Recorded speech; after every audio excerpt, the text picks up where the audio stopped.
In front of me is Samsung Galaxy Tab S6 Lite, and today I would like to show you how you can turn on or off location. Begin by going into Tab menu and looking for location shortcut.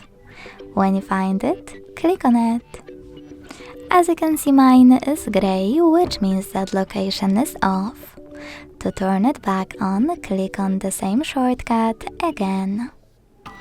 If you want to, you can also go into settings and scroll down to access location over here.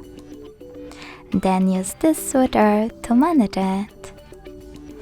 Thanks so much for watching. If you enjoyed this video, leave a like, comment and subscribe. Bye!